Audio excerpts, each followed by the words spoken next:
Hello and welcome back to another session of therapy.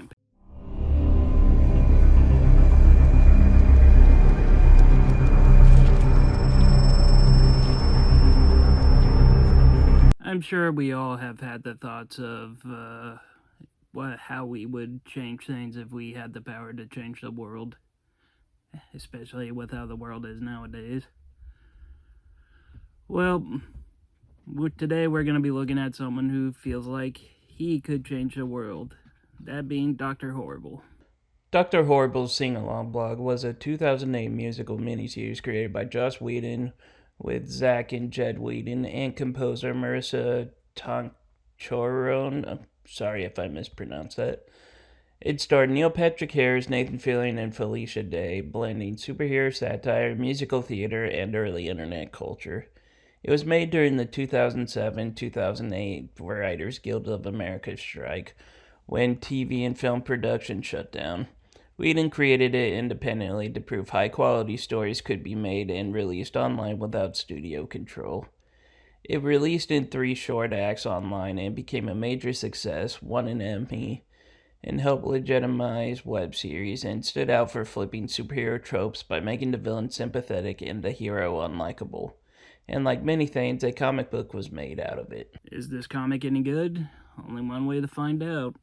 The cover's just okay, showing Captain Hammer with a smug smile holding our title character, Dr. Horrible, one handed, much to his dislike. Nothing special about it to stand out, outside of if you're a fan of the show.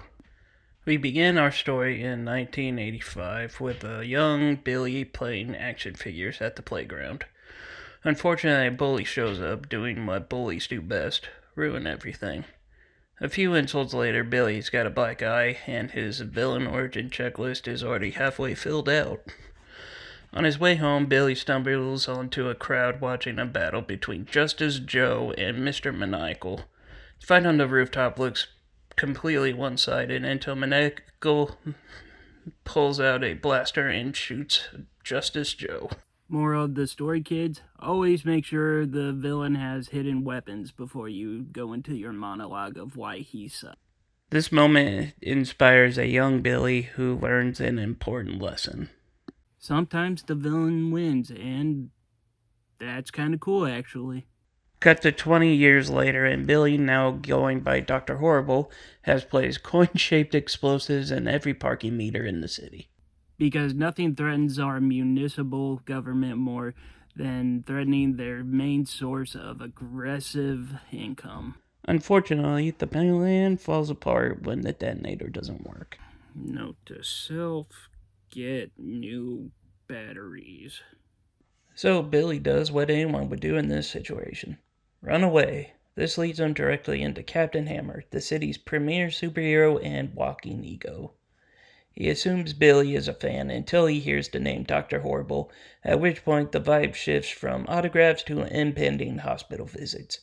Before Hammer can deliver a full beatdown, the ominous neigh of the thoroughbred of sin, Bad Horse, echoes from the rooftops, and the captain immediately chases after him.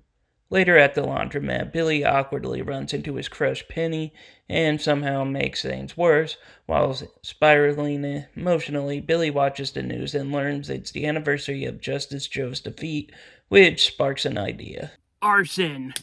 During his next run-in with Captain Hammer, he manages to snag some of Hammer's hair, and over the next few weeks develops a serum designed to give him Captain Hammer's super strength, believing that combining that power with his brains will finally make him unstoppable.